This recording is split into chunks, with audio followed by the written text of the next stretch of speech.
শ্রী গুরু প্রেমানন্দে নিতাই গৌর সীতানাথ হরি হরি বল। গুরুবে গৌরচন্দ্রায় রাধিকায় তদালয়ে কৃষ্ণায় কৃষ্ণ ভক্তায় তদ্ভক্তায় নমো নমঃ। সুধী ভক্তবৃন্দগণ, শ্রী শ্রী নরোত্তম দাস ঠাকুর মহাশয়ের বিরচিতা শ্রী শ্রী প্রেমভক্তি চন্দ্রিকা নামক গ্রন্থের ৩৩ নং ত্রিপদী পর্যন্ত আমরা আস্বাদন করেছিলাম ইতিপূর্বে।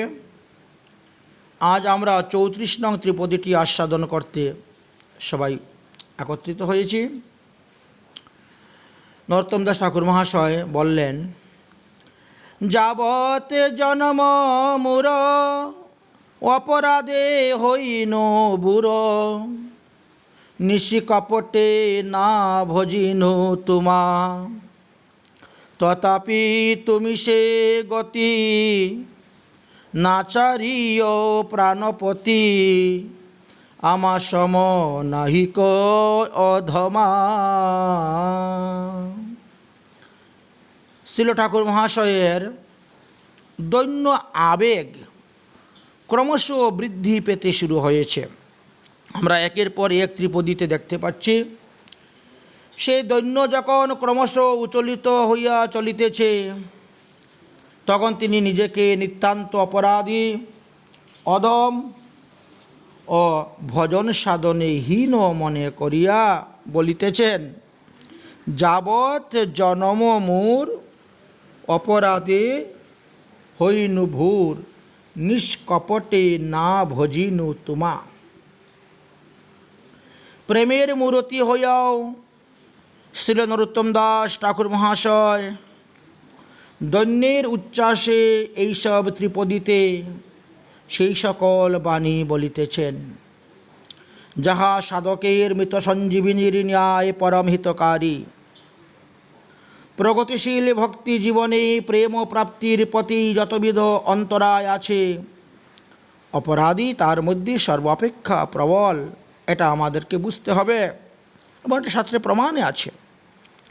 শ্রী চৈতন্য চরিতামৃতের আদিলীলার ৮ম পরিচ্ছেদে আমরা দেখতে পাই, এক কৃষ্ণ নামে করে সর্বপাপনাশ, প্রেমের কারণে ভক্তি করে ন প্রকাশ, প্রেমের উদয়ে হয় প্রেমের বিকার, শ্বেদকম্প পুলকাদি গদ গদাশ্রুধার,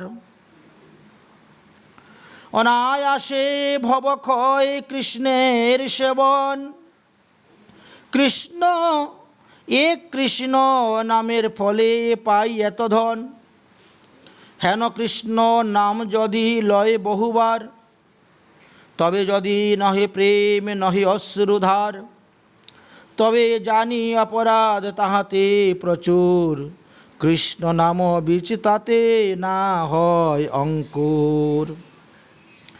যেমন অঙ্কুর উৎপাদনে অতি শক্তিশালী পুষ্টি বীজ যদি মৃত্তিকাতে নিপতিত হইয়া বর্ষার জল প্রাপ্ত হয়, তা হইলে উহা অঙ্কুরিত হয় এবং সযত্নে রক্ষণাবেক্ষণ ও জলসেচনাদি করিলে যথাকালে এই অঙ্কুর হইতে গাছ অর্থাৎ বৃক্ষ এবং সেই বৃক্ষে ফুল ফল আদি হয়। তাহলে এই ফল প্রসবকারী যেভাবে বৃক্ষ তার বীজ থেকে অঙ্কুর থেকে হয়ে থাকে, তদ্রূপ কৃষ্ণনাম বীজ। এই কৃষ্ণনাম বীজ হৃদয় ভূমিতে আপনি নিপতিত হইয়া শ্রবণ কীর্তন জলে সঞ্চিত হইলেই ভক্তি কল্পলতার অঙ্কুর উদ্গম হইয়া থাকে, আর তাহাতে যথাকালে ভাব কুসুম ও প্রেমফল অবশ্যই পাইবেন। কিন্তু যদি ওই বীজ পাষাণ উপরে নিক্ষিপ্ত হয় তবে তাহার আর অঙ্কুর হওয়ার কোনোরূপই সম্ভাবনা থাকে না। অপরাধী চিত্ত ঠিক পাষাণের ন্যায়, তাহাতে নাম উপলক্ষিতা ভক্তিবীজ অঙ্কুরিত হওয়ার কোনো সম্ভাবনা থাকে না। এই জন্যই বৈষ্ণব সম্প্রদায়ে অপরাধীর বিচারটা এত প্রবল। ইতিপূর্বে শ্রী চৈতন্য চরিতামৃতের যে পয়ারগুলা আমরা উদ্ধৃত করিয়াছি, তাহাতে তাহার অব্যবহিত পরেই লিখিত আছে, শ্রীচৈতন্য নিত্যানন্দে নাহি এইসব বিচার, নাম লইতে প্রেম দেন বহি অশ্রুধার। এই বাক্য মনে হইতে পারে যে শ্রীচৈতন্যদেব এবং নিত্যানন্দ প্রভু অপরাধীর বিচার করেন না, বা তাদের কাছে অপরাধীর বিচার নাই। নাম গ্রহণ মাত্রই তাহারা অপরাধীকেও প্রেমদান করিয়া থাকেন। কিন্তু শ্রীমন্ত মহাপ্রভু নবদ্বীপ লীলাতে নিন্দুক, পড়ুয়া, পাষণ্ডী প্রভৃতিকে নিন্দা করিয়াছিল বলিয়াই প্রভু সেই নিন্দুক অপরাধীকে প্রেমদানে অন্য কোনো উপায় না দেখিয়া সন্ন্যাস গ্রহণ করিয়াছিলেন। এবং সন্ন্যাস গ্রহণের পর নিন্দুকেরা প্রভুর চরণে প্রণত প্রণিপাত হওয়ায় অপরাধের ক্ষমা করে দিয়েছিলেন, তারপর তাহাদেরকে প্রেম দিয়েছিলেন বলিয়াই এই শ্রীচৈতন্য চরিতামৃতে এই কথা বর্ণিত হইয়াছে।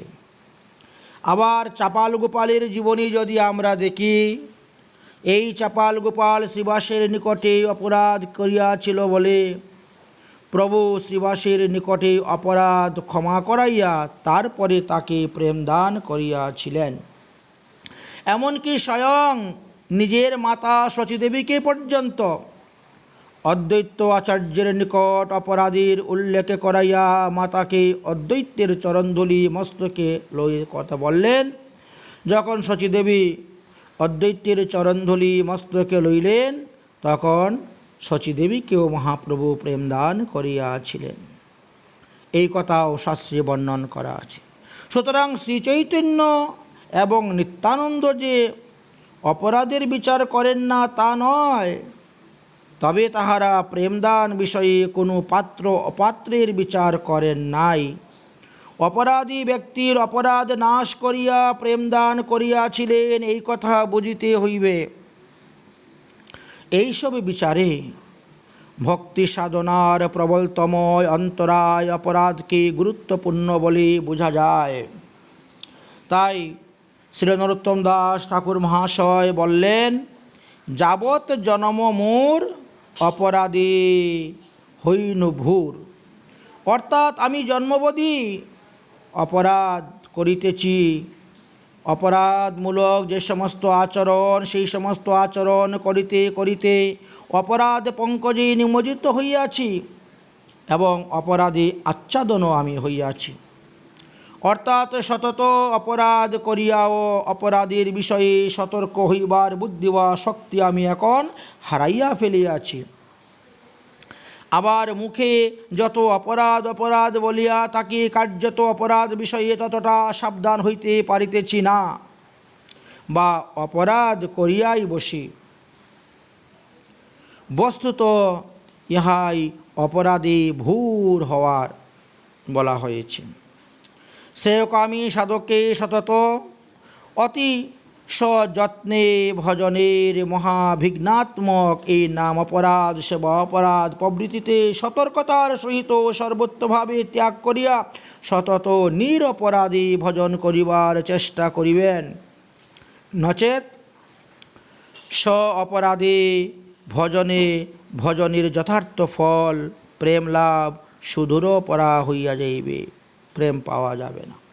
তারপরে বললেন, নিষ্কপটে না ভজিনিউ তোমা।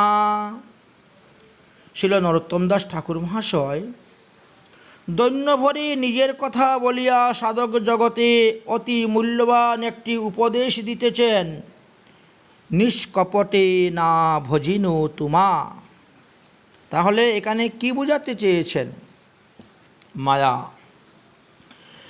মায়ার অন্তরে এক এবং বাহিরে অন্য ভাব, ছল চাতুরী প্রতারণা সততা ইত্যাদিকে কপট শব্দে অবিধারিত অর্থে ব্যবহার করা হয়েছে।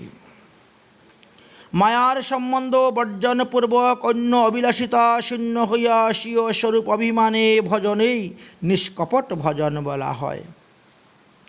দেহ দেহিকাদির আবেশে সাধকগণের চিত্তে ভজনকালী নানাবিধ লাভ পূজা প্রতিষ্ঠার অবিলাস জাগরিত হয়। ইহাও মায়ার বিড়ম্বনা বলিয়া জানিবেন। যাহাতে ভগবত ভজনটি আর নিষ্কপটে বা আন্তরিকতা পূর্ণ হইতে না পারে, এই জন্য মায়া এসে আমাদেরকে বাধা দিয়ে থাকেন। তবে শ্রীগুরু বৈষ্ণব এবং ভগবানের প্রতি যদি গাঢ় ভক্তি থাকে, তাহলে মায়ার হাত থেকে রক্ষা করা যাবে। শ্রীগুরু বৈষ্ণব এবং ভগবানের প্রতি বাহ্য অর্চনাদি আরম্ভ, কিন্তু অন্তরে তাদৃশ্য শ্রদ্ধা ভক্তির অভাব। এতাদৃশ্য কপট ভক্তি দ্বারা মায়াকে জয় করা যাবে না, অনুবৃত্ত হয় না। শ্রীমজীব গোস্বামীপাদ ভক্তি সন্দর্ভে এতাদৃশ্য কাপট্য ভজনকে প্রাচীন মহৎ অপরাধীর ফল বলিয়া উল্লেখ করিয়াছেন।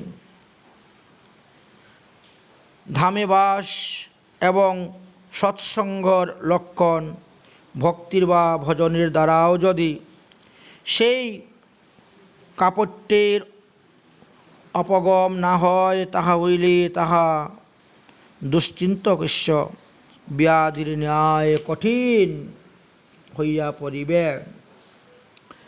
ইহার ফলে গুরু বৈষ্ণব এবং ভগবানের প্রতি নানা প্রকার ছল চাতুরী সততা আদি প্রকাশ পাইতে থাকে।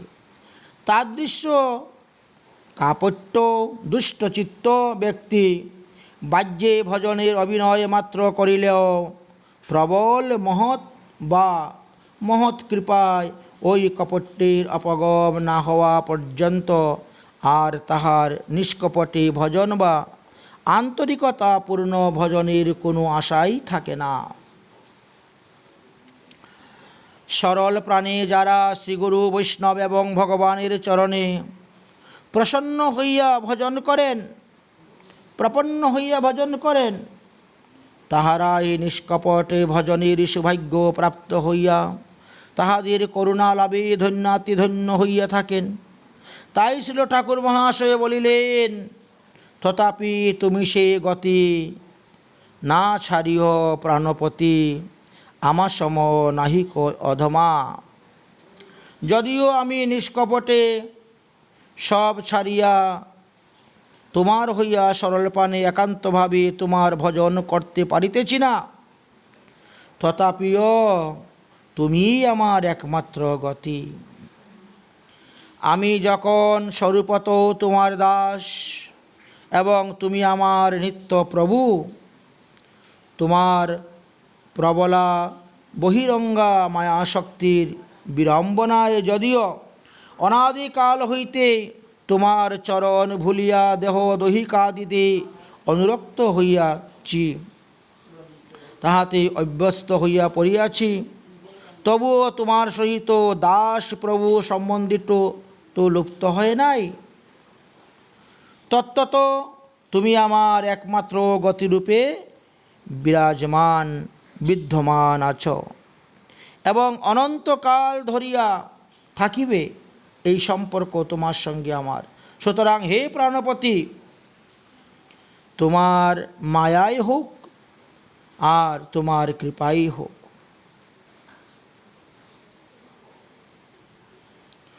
তোমার মায়ার কুহকে পড়িয়া আমি তোমার চরণ ছাড়িয়া অন্য বস্তু কামনা করিলেও তুমি কিন্তু তোমার এই নিত্য দাসকে ত্যাগ করিও না। আমার ন্যায় অধম অপদার্থ এবং সর্ববিষয়ে অযোগ্য এই জগতে আর কেহই নাই। তুমি যখন অধম তারণ এবং আমিও সর্বাধিক অধম, তখন এই অধমজনকে নিজ গুণে আকর্ষণ করিয়া তোমার অভয় চরণে স্থান দিয়ে ধন্যাতি ধন্য করো। শ্রী ভগবতে পাদপদ্মে প্রপন্ন সাধক এই প্রকারে দৈন্য এবং অতিশয় আরতির সহিত তদীয় পদারবিন্দে প্রার্থনা জ্ঞাপন করিলে তাহার কৃপায় নিষ্কপটে ভজনে সৌভাগ্য লাভ করে ধন্যাতি ধন্য হইতে পারিবেন। এইটাই ছিল এই ৩৪ নং পদাবলী পয়ার ত্রিপদীর মূল অর্থ। তারপরে ঠাকুর মহাশয় ৩৫ নং ত্রিপদীতে বললেন, পতিত পাবন নাম ঘোষণা তোমার শ্যাম, উপেকিলে নাহি মোর গতি, যদি হই অপরাধী তথাপিহ তুমি গতি, সত্য সত্য যেন সতীপতি। ছিল ঠাকুর মহাশয়ের বিপুল দৈন্যের উদ্রকে নিজেকে অত্যন্ত পতিত অধমজন জ্ঞানে শ্রীমৎ ভগবতে পাদপদ্মে ঐকান্তিক শরণাগতি কামনা করিয়া বলিতেছেন, পতিত পাবন নাম ঘোষণা তোমার শ্যাম, উপেক্ষিলে নাহি মোর গতি। হে শ্যাম সুন্দর, তোমার পতিত পাবন নাম জগতে সর্বত্রই বিদ্যমান, সর্বত্র বিঘোষিত। আমিও নিতান্ত পতিত জন, সুতরাং আমায় উপেক্ষা করিলে আমার আর কোনো গতি নেই। এই ত্রিপদীর প্রার্থনার বাণীতে শ্রীকৃষ্ণকে তিনি শ্যাম নামে সম্বোধন করিয়া তিনি বলিয়াছেন। সুতরাং শ্রীকৃষ্ণকে শ্যাম নামে সম্বোধন করিবার মধ্যে কিঞ্চিত রহস্য এর মধ্যে নিহিত রহিয়াছে। আসুন আমরা সেই তত্ত্বকথা আস্বাদন করি। শ্যাম শব্দের একটি অর্থ হয়েছে, এটা অভিধানে লেখা আছে,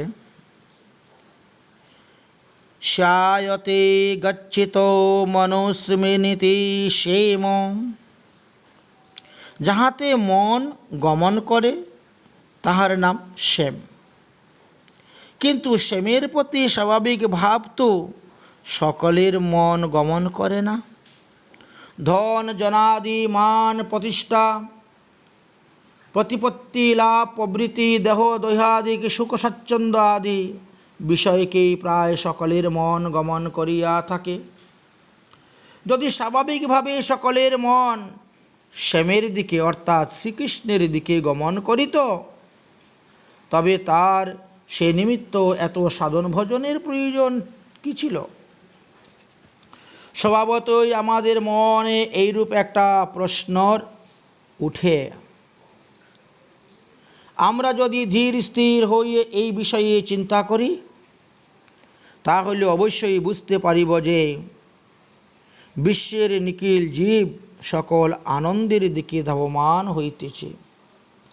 জীবকুল সুখ বা আনন্দই চাহিয়া থাকে, আর সেই আনন্দের ঘনীভূত মূর্তি রসবৈষ আনন্দং ব্রহ্ম রসনায়াম রসতম শ্যাম। সুতরাং প্রকৃতপক্ষে আমাদের সবার মন শ্যামের দিকে ধাবিত হইলেও আমরা অনেকেই শ্যামকে ধরিতে না পারিয়া তাহা হইতে বিচ্যুত হইয়া যে আনন্দ আমরা আস্বাদন করতেছি, জাগতিক আনন্দ, মায়িক আনন্দ, তাহার আবাস কণামাত্র যে বিশ্ব জুড়িয়া রূপরসাদিতে নিহিত রহিয়াছে, তাহাই লইয়া বিমুক্ত হইয়া শ্যামকে ভুলিয়া রহিয়াছি। শ্রী গুরু বৈষ্ণবের কৃপায় যাহারা জগৎকে ভুলিয়া জগন্নাথের অপ্রাকৃতিক সৌন্দর্য মাধুর্য রূপ ও রসাদি আস্বাদনে নিমিত্ত বিপুল সাধন করে যাচ্ছেন, যে সমস্ত ভক্তগণ বৈষ্ণবগণ সাধন ভজনের পরিপাকে শ্যাম সুন্দরের মাধুরী আস্বাদনে ধন্য হইয়াছেন, তাদের চরণ আশ্রয় করতে হবে। তারা বিশ্বকে ভুলিয়া অর্থাৎ দেহ দেহাদিক অভিমান ত্যাগ করিয়া যথার্থ পতিত না হইলেও পতিতি পাবনের সন্ধান পাওয়ার জন্য তারা অতীব চেষ্টা চালিয়ে যাচ্ছেন।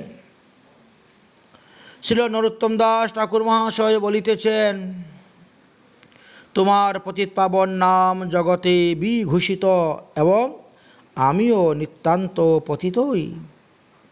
সুতরাং আমায় উপেক্ষা করিলে তোমার পতিত পাবন নামের কলঙ্ক হইবে, কারণ এইরূপ পতিত অধম জন বিশ্বে আর তুমি কোথায়ও খুঁজে পাবে না।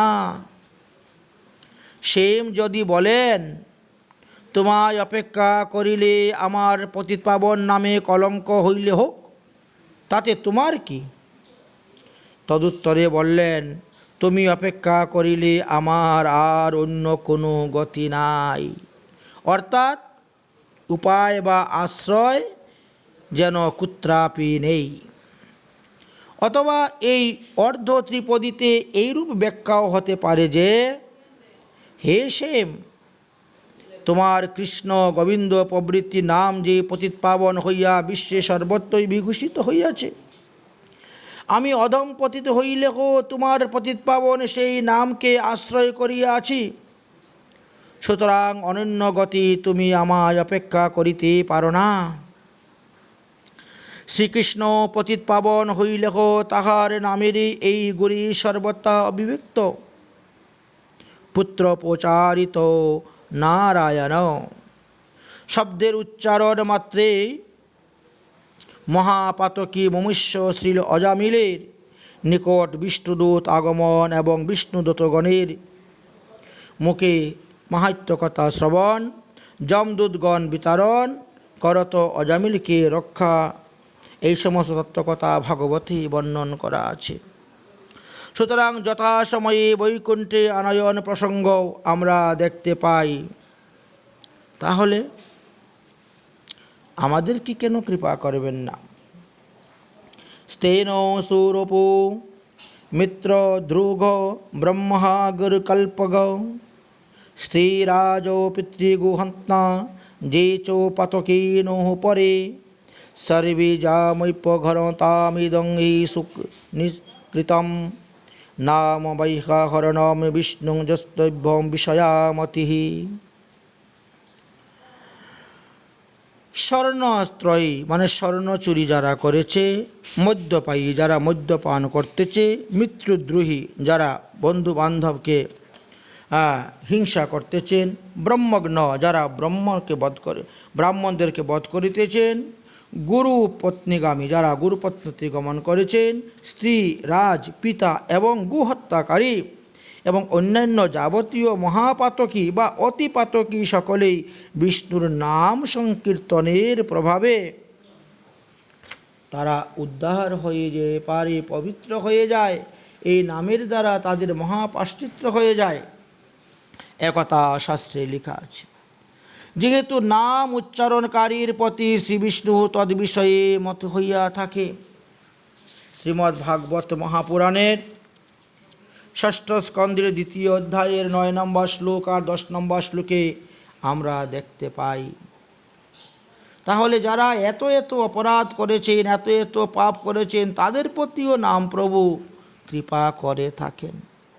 তাৎপর্য এই যে অন্য প্রায়শ্চিত্ততে পাপ নাশ হইলেও পাপীর হৃদয় শোধন হয় না, বা তাদের চিত্তে ভগবৎ স্মৃতি জাগরিত হয় না, বরং আমি নিষ্পাপ্য এইরূপে অভিমানই অন্তরে উদিত হয়ে থাকে।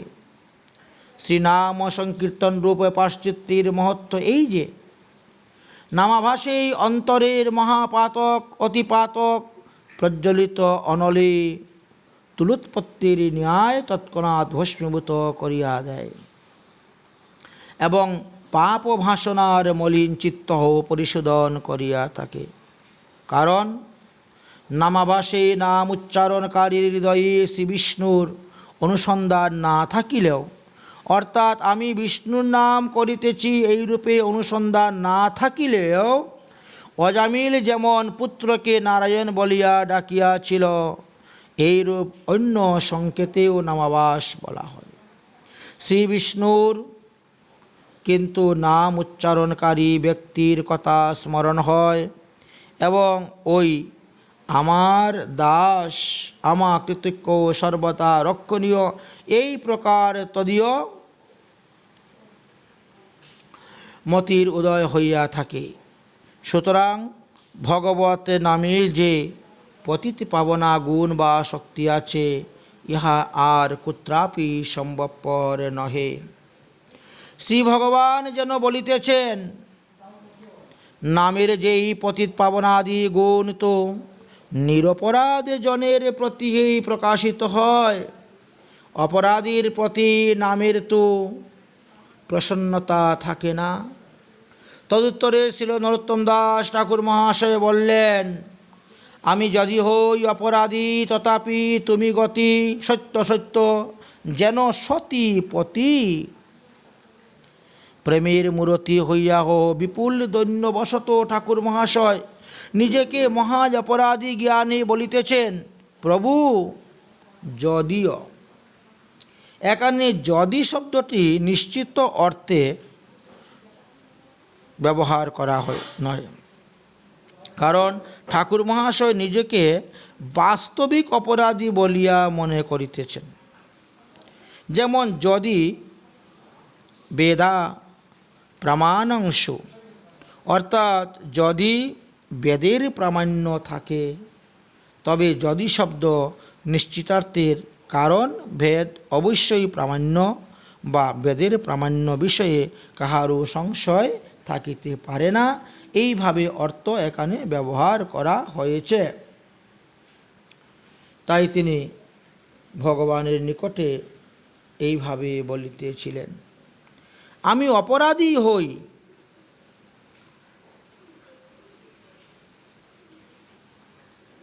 তথাপি সতী রমণী পতির চরণে কোনো অপরাধ করিলে পতি যেমন তার অবশ্যই ক্ষমা করিয়া থাকেন, কারণ পতিব্রতার পতি তো একমাত্র গতি। তিনি ক্ষমা না করিলে পতিব্রতা আর কাহার নিকটে যাইবেন। তদ্রূপ প্রভু, তুমি যে আমার একমাত্র গতি, তুমি অপরাধীর অপরাধ ক্ষমা না করিলে আমার কোনো গতি নাই। এই স্থলে তাৎপর্য হলো এই যে, সতীরমণী যদি পতির চরণে কোনো অপরাধ করেন, পতি তাহা অবশ্যই ক্ষমা করিয়া থাকেন। কিন্তু পত্নী যদি ব্যভিচারিণী হয়, পতি উহা কখনোই ক্ষমা করেন না, তাহাকে পরিত্যাগ করিয়া থাকেন।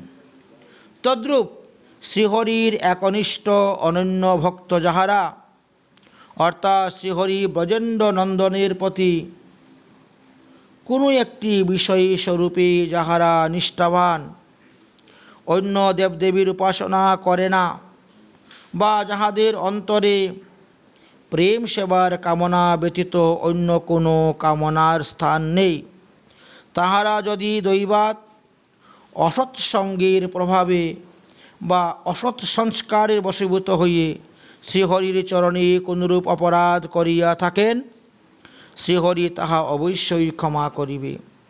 কিন্তু অন্য দেবতার উপাসনা বা কৃষ্ণতর কামনা অন্তরে বিদ্যমান থাকিলে শ্রীহরির ব্যভিচারিণী রমণীর ন্যায়ী তাহাকে পরিত্যাগ করিয়া থাকেন।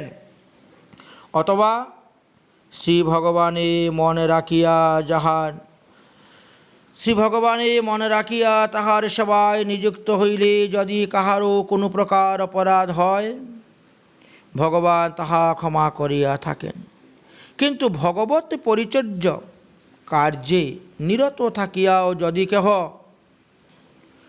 পরদ্বারাদিতে নিরত হইয়া অবিচার করিয়া থাকেন, ভগবান তাহার অপরাধ ক্ষমা করেন না বা তাহার সেবাও গ্রহণ করেন না।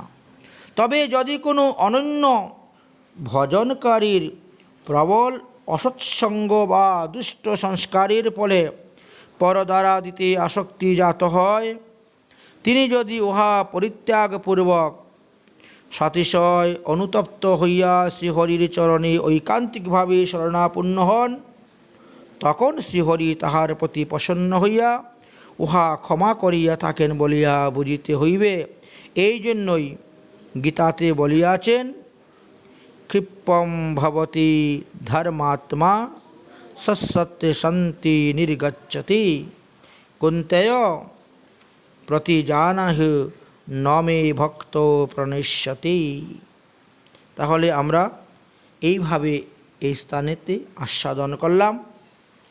এইভাবে নরোত্তম দাস ঠাকুর মহাশয় একের পর এক দৈন্য বাড়তে বাড়তে শেষ পর্যন্ত তিনি দাস্যভাব প্রার্থনা করলেন।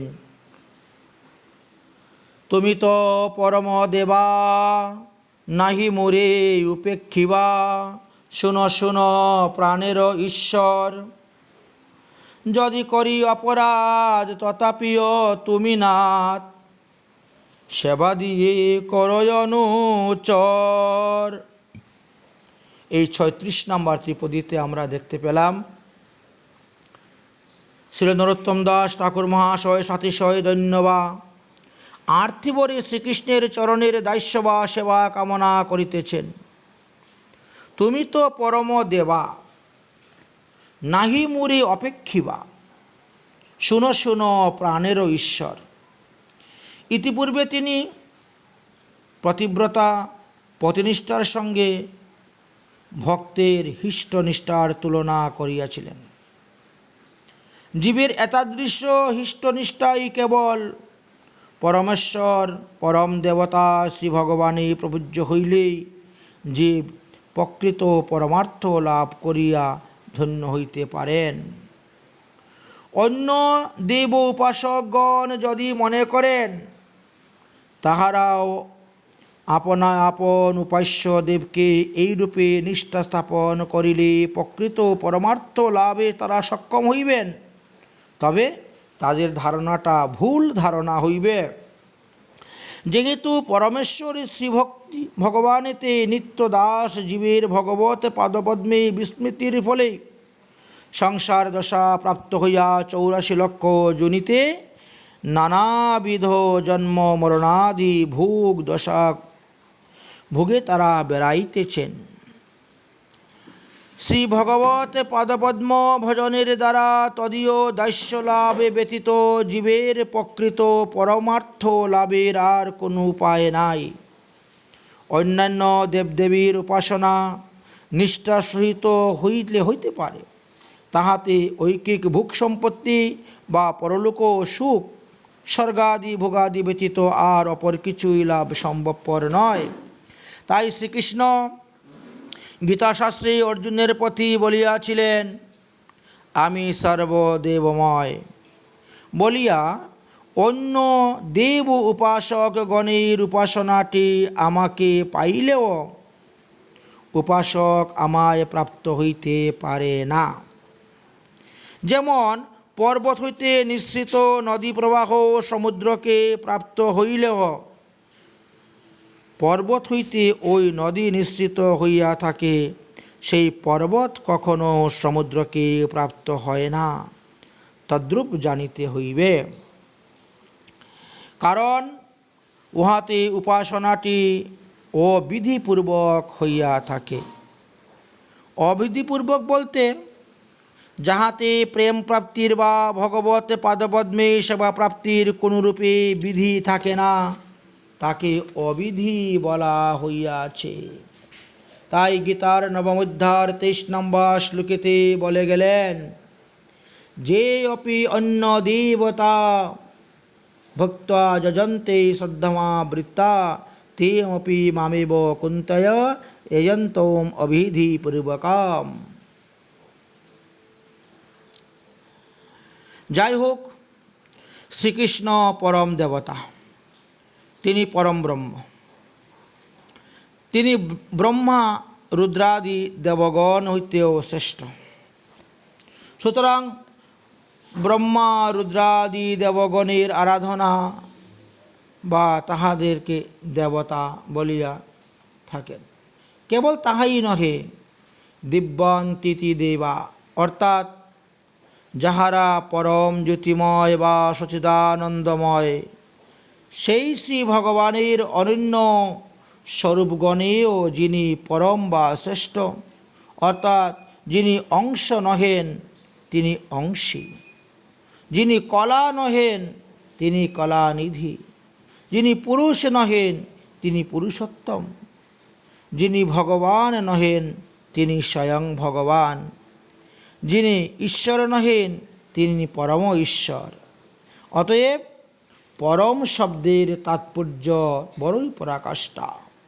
শ্রীল ঠাকুর মহাশয় বললেন, হে প্রভু, তুমি সকল ভগবত রূপের অংশী, স্বয়ং ভগবান বলিয়া কিছুতেই তুমি আমায় অপেক্ষা করিতে পারো না, বরং পরম করুণাময় তোমার আমার প্রতি পরম অপেক্ষায় ইহা বাঞ্ছনীয়। ভক্তিশাস্ত্র হইতে আমরা জানিতে পারি যে জীবের পক্ষে ভগবানকে প্রাপ্ত হওয়া বা তাহার সেবা লাভে যত না প্রয়োজন আছে, ভগবানের দিক দিয়ে বিচার করলে জীবকে ভক্তরূপে পাওয়ার জন্য তার থেকে বেশি প্রয়োজন রয়ে গেছে ভগবানের, যাহা শ্রীমৎ সনাতন গোস্বামীপাদ বৃহৎ ভগবতামৃত গ্রন্থের দ্বিতীয় খণ্ডের অনুশীলন করিয়াছি। তাহারা সকলেই অবগত আছেন যে শ্রী গোপকুমার যখন বৈকুণ্ঠে গমন করিলেন, তখন শ্রী নারায়ণ তাহাকে ভক্তরূপে নিজ নিকটে পাইবার নিমিত্ত বহু দীর্ঘদিন যে নানাভাবে চেষ্টা করিয়া বা অনুরূপ করুণা প্রকাশ করিয়া আসিয়াছিলেন, তাহা স্বয়ং শ্রীমুখে ব্যক্ত করিয়াছিলেন, এবং তাহাকে প্রাপ্ত হইয়া তাহার যে সুচিরকালের আশা পূর্ণ হইয়াছিল তাহাও সেখানে প্রকাশ করেছিলেন। সেই গোপকুমার আবার যখন গোকুলে উত্তরগুষ্ঠকালে শ্রীকৃষ্ণকে দর্শন প্রাপ্ত হন, তখন শ্রীকৃষ্ণ তাহাকে প্রেমাবেশে আলিঙ্গন করিয়া মহা আনন্দ ভরে মূর্ছিত হইয়া পড়েন। ইহাতে সমস্ত ভগবত তত্ত্বরূপে জীবের প্রতি অপেক্ষা পরিবর্তনে পরম অপেক্ষার কথা জানা গেলেও স্বয়ং ভগবান শ্রীকৃষ্ণ উহা পরাকাষ্ঠা জানা হইয়া যায়। তারপর বললেন, শুনো শুনো, প্রাণের ঈশ্বর শ্রীকৃষ্ণের দৃষ্টি নিজের দিকে আকৃষ্ট করিবার নিমিত্ত বা তাহাকে অবহিত করিবার জন্যই ঠাকুর মহাশয় বলতেছেন শুনো শুনো, দুইবার ব্যবহার করেছেন। প্রাণের ঈশ্বর যিনি সকলের অন্তরাত্মা, অতএব সকলের অন্তরের কথা যাহার সর্বদাই জ্ঞাত, তাহাকে অধিক বলা বাহুল্য মাত্র। অথবা প্রাণের ঈশ্বর বলিতে প্রাণ ও কোটি প্রিয় আরাধ্য তত্ত্ব, এই কথা বোঝা যায়। তিনি অপেক্ষা করিলে আর জগতের জীবের কি গতি থাকবে? কিংবা প্রাণের ঈশ্বর অর্থে গৌরীয় বৈষ্ণব সাধকগণের প্রাণস্বরূপা বিষভানু নন্দিনী শ্রীরাধা,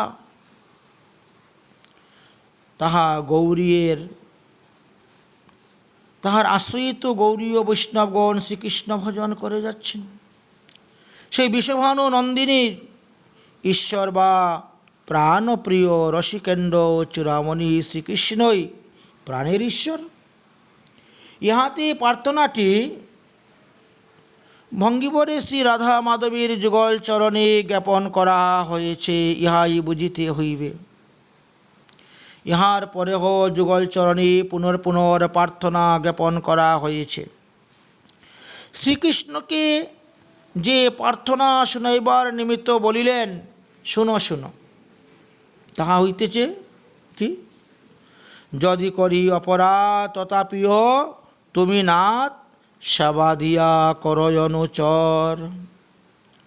পূর্ব ত্রিপদীতে বলিয়াছেন, যদি হই অপরাধী তথাপি হ তুমি গতি, সত্য সত্য যেন সতীপতি।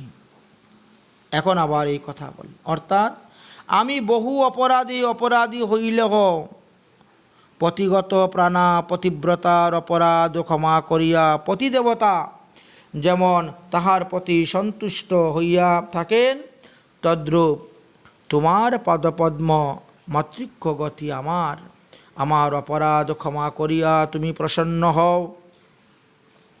শ্রীকৃষ্ণ যদি বলেন, আচ্ছা তোমার সঞ্চিত যে সকল অপরাধ তাহা না হয় আমি ক্ষমা করিয়া দিলাম, কিন্তু অপরাধ করা যে তোমার স্বভাব, তুমি যে পুনরায় অপরাধ করিবে না তার প্রমাণ কি? স্বীয় অসাধারণ দৈন্য ভরে এইরূপ চিন্তা করিয়া ঠাকুর মহাশয় পুনরায় বললেন, প্রভু, শত অপরাধ করা আমার স্বভাব, সুতরাং আর যে অপরাধ করিব না তাহা নহে। অপরাধ করিলেও প্রভু তুমি তো আমার নাথ, অর্থাৎ সর্বদা রক্ষক। অপরাধ নিশ্চয় হইতে তুমি আমাকে সততা রক্ষা করিও। অথবা নাথ উপতাপকে নাথ ধাতু হইতে নাথ শব্দটি উৎপন্ন হইয়াছে, নথ ধাতু হইতে, বা নত্রি ধাতু বহু অর্থে ব্যবহার করা যায়, তন্মধ্যে একটি অর্থ উপতাপ। হে নাথ, যদি অপরাধ করি নিজ দাসকে তাপ দিয়া বা দণ্ড দিয়া সংশোধন করিয়া লইও। শ্রীকৃষ্ণ যদি বলেন, তুমি কি চাইতেছ তাহা বলো, তদুত্তরে বললেন, সেবা দিয়ে করয় অনুচর। হে প্রভু, তুমি আমায় তোমার সেবা দান করিয়া ধন্য করো, অন্য আর কিছুই প্রার্থনা করি না। তোমার সেবাই আমার জীবনের সর্বস্ব হোক। তোমার অনুচর হইয়া সর্বদা নিকটে থাকিব এবং তোমার সেবা করিব, ইহাই আমার জীবনের চরম কাম্য। অথবা অনুচর শব্দে এও বলা যায়, তুমি লীলাময় লীলা পুরুষোত্তম, অহনিশী শ্রীমতী রাধারানীর সহিত বিবিধ লীলারসে বিভোর হইয়া ব্রজের যেখানে সেখানে লীলার্থে পরিভ্রমণ করিবে। আমি সেখানে সেখানে সর্বদা তোমার পিছনে পিছনে অনুপশ্চাৎ থাকিয়া সেবা করত সেবারসে নিমগ্ন হইব, ইহাই কাম্য।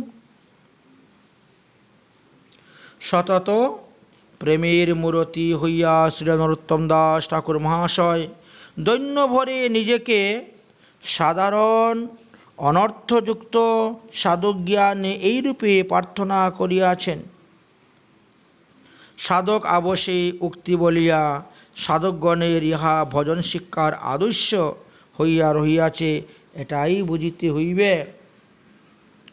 তার পরবর্তী ৩৭ নম্বর ত্রিপদীতে বললেন, কামে মোর হতচিত্ত নাহি মানে নিজ হিত, মনের না গুছে দুর্বাসনা,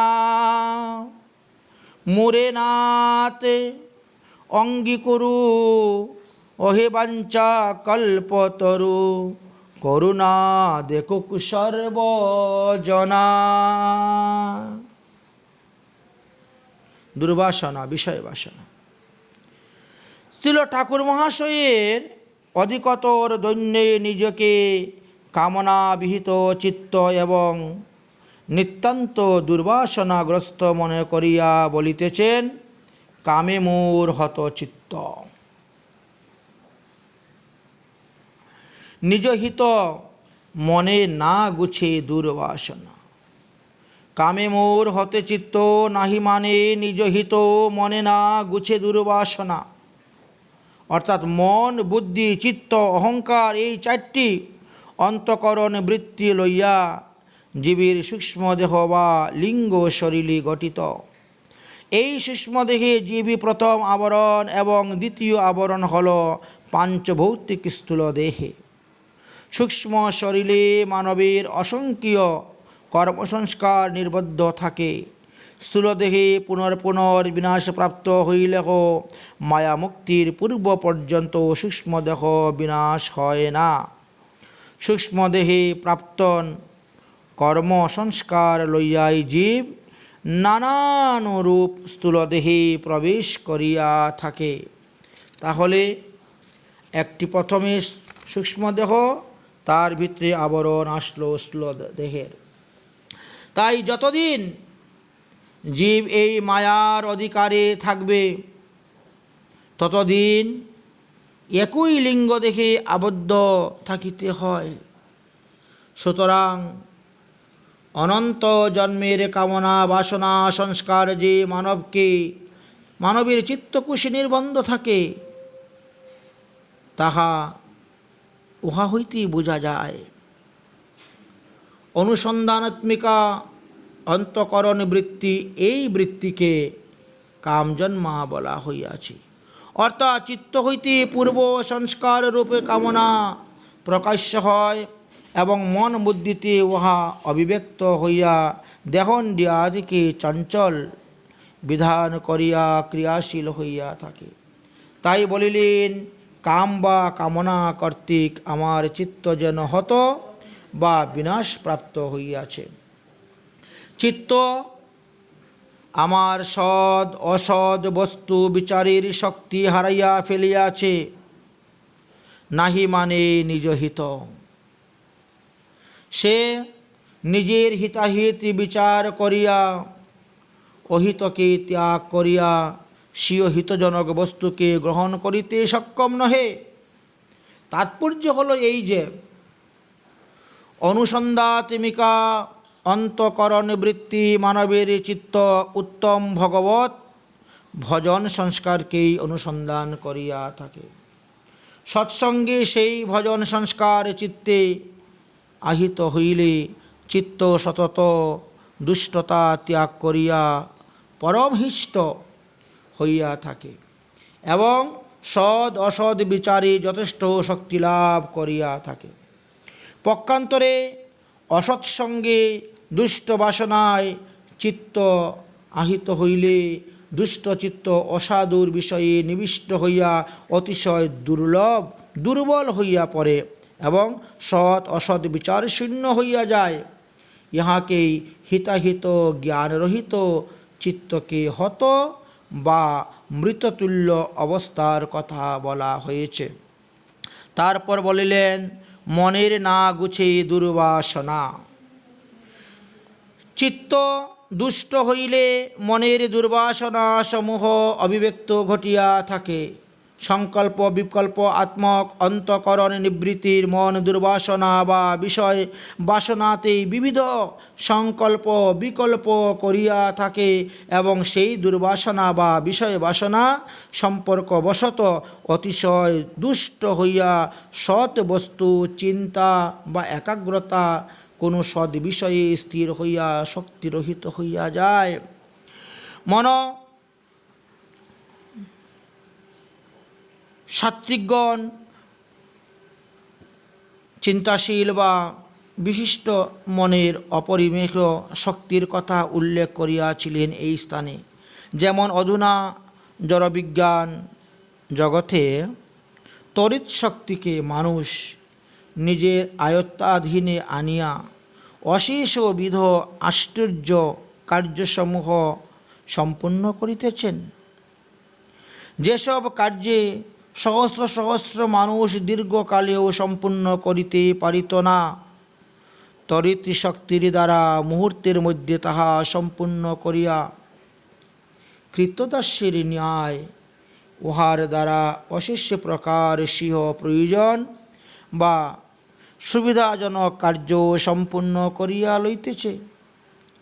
মানুষ যে সমুদয় শক্তিকে করায়ত্ত করিয়াছেন, তাহাতে প্রত্যেকে বা সমবেত শক্তির অপেক্ষা তাহার নিজ শক্তির যে নিশ্চিতই অধিকতর প্রবল, ইহা অনস্বীকার্য।